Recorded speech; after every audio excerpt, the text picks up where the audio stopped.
Bonjour, j'espère que vous allez bien et que vous êtes bien installés. Vous écoutez l'épisode 24 de Mieux dans son corps, le podcast qui vous donne une autre idée de la perte de poids. Aujourd'hui, la perte de poids et les graisses. Première partie. Dans le précédent épisode, je vous ai interpellé sur votre vision sur les matières grasses. Cette question sur la consommation des matières grasses revient très régulièrement en consultation. Et c'est notamment ce qui m'a motivée à réaliser cette série sur les matières grasses.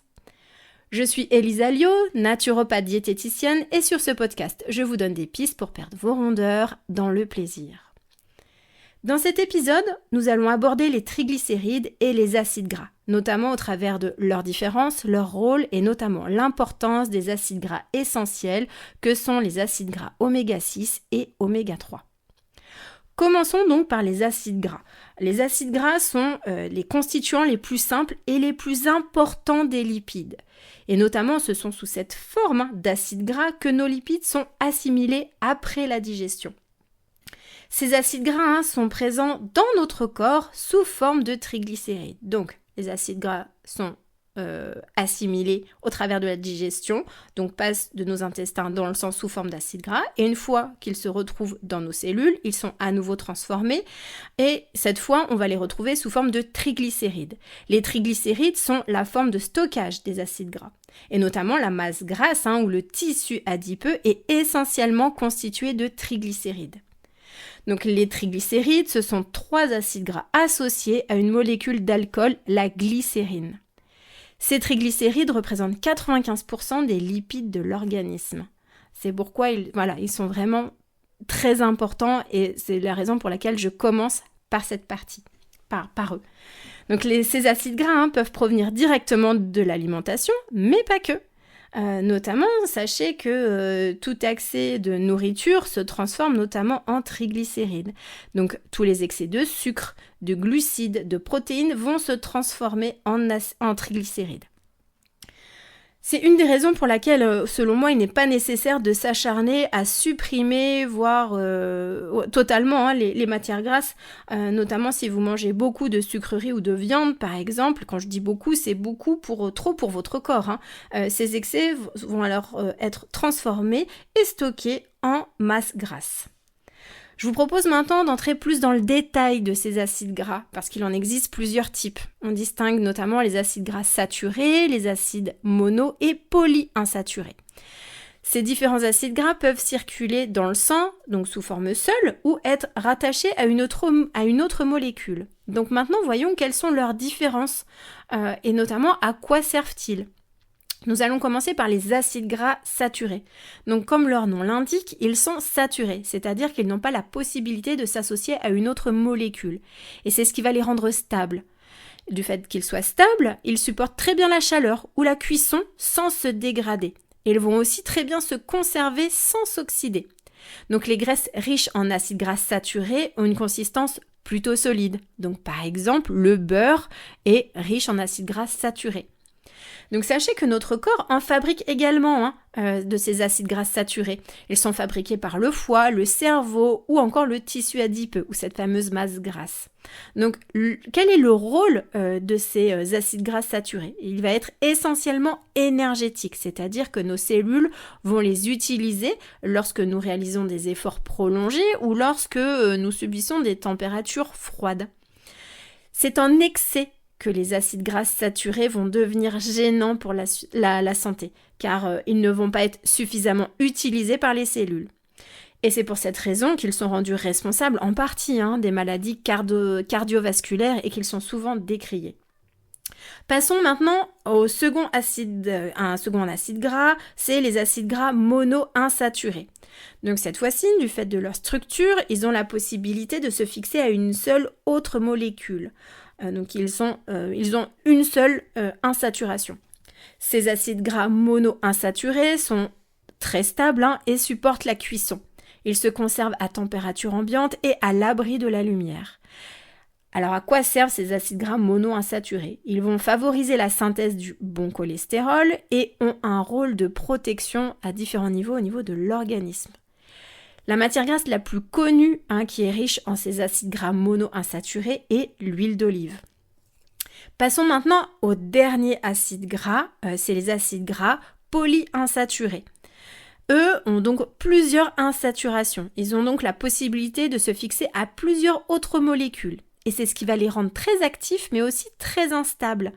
Donc les matières grasses riches en acides gras polyinsaturés vont aussi s'oxyder très facilement en présence d'air ou avec la cuisson.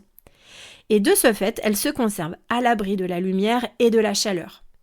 Alors ces acides gras polyinsaturés ont un rôle à la fois au niveau de la structure au sein même de la membrane cellulaire, notamment leur permettant la plasticité, leur flexibilité ou leur fluidité.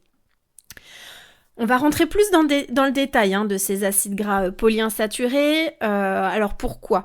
Parce que il en existe plusieurs. Là, je ne rentre pas dans le détail de ces nombreux acides gras. Je vous donne en gros les trois grandes catégories.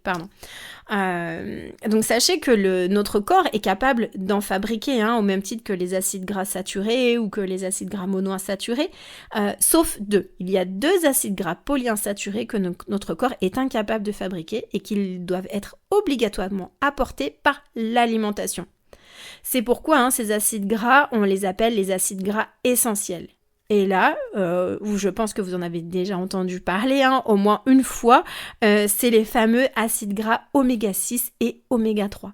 Donc voilà la raison pour laquelle on vous en parle tant, c'est que notre corps est incapable de les fabriquer et il nous faut donc nous les apporter par le biais de l'alimentation. Donc je vous rappelle que ces acides gras polyinsaturés sont des constituants de nos cellules. Ils font partie de la structure même de la cellule. Donc je vous ai parlé de la fluidité de la cellule. Alors en quoi est-ce important en fait que la cellule soit si fluide ? Sachez que cette fluidité de la cellule va directement influencer les échanges entre l'intérieur de la cellule et son environnement. Parfois sur certains troubles, vous pouvez ne pas être en carence, mais par contre, ça ne rentre pas dans la cellule. Donc la cellule n'a pas les matériaux nécessaires pour pouvoir bien fonctionner. Et c'est c'est cette fluidité qui va rentrer en jeu. Donc plus la cellule aura besoin d'être souple, plus elle aura besoin d'acides gras oméga 3 notamment. Je vous donne un exemple très précis. Les globules rouges. Donc les globules rouges, ce sont des composants qui se trouvent dans notre sang et ils permettent notamment la circulation de l'oxygène. Et ces globules rouges ont besoin d'être flexibles pour pouvoir passer notamment dans tous les capillaires sanguins. Et la taille normale d'un globule rouge est beaucoup plus gros qu'un capillaire sanguin qui peut avoir la taille d'une épingle. Donc cela est rendu possible uniquement par la richesse en acides gras oméga 3 contenus dans sa membrane qui va lui donner sa fluidité. Et sa plasticité, sa flexibilité. Et donc ces oméga 3 sont vraiment indispensables pour le renouvellement de toutes nos cellules, quelles qu'elles soient. Ces acides gras essentiels, oméga 6 et oméga 3, ont un rôle fonctionnel. Après plusieurs transformations, ces acides gras oméga 6 et oméga 3 vont agir et réguler certains fonctionnements de nos cellules. Ils vont agir par exemple sur la fluidité du sang, favorisent la relaxation ou au contraire la contraction des muscles.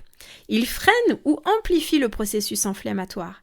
Ils peuvent aussi intervenir au niveau du système immunitaire, au niveau des réactions allergiques, au niveau de la régulation hormonale, au niveau du système reproducteur, etc. etc. J'aimerais vraiment que vous reteniez ce point essentiel. Quels que soient les lipides, ils sont vraiment des matériaux indispensables pour le corps. Et de la qualité des graisses consommées va dépendre de la qualité des cellules et de leur bon fonctionnement. Donc notre consommation spontanée est beaucoup plus faible en acides gras oméga 3 par rapport aux acides gras oméga 6. Donc en consultation, je parle beaucoup notamment de leur rôle anti-inflammatoire, de ces fameux acides gras oméga 3. Ce qui est moins le cas pour les acides gras oméga 6. Donc oui, je vous invite vraiment à consommer des aliments qui sont naturellement riches en acides gras oméga 3 pour leur rôle fonctionnel, pour le fait qu'ils rentrent pour leur rôle au niveau de la structure membranaire. Voilà toutes ces raisons pour lesquelles c'est important de consommer des aliments naturellement riches en oméga 3. Je vous donne quelques exemples, ce sont par exemple les graines, les oléagineux, les poissons gras, les huiles de première pression à froid qui sont riches en acides gras oméga 3 telles que l'huile de cameline ou l'huile de chanvre. Par contre, ces huiles seront stockées de préférence au frigo. Je vous rappelle que les acides gras oméga 3 et oméga 6 sont sensibles à l'air et à la chaleur, donc dans une bouteille, à l'abri de l'air et de la chaleur, donc au frigo. Les oméga 3, eux, vont être peu présents dans les préparations industrielles du fait de leur instabilité. Donc voilà, je suis très sceptique sur les préparations où c'est dit enrichi en oméga 3 du fait qu'elles soient instables entre le moment de la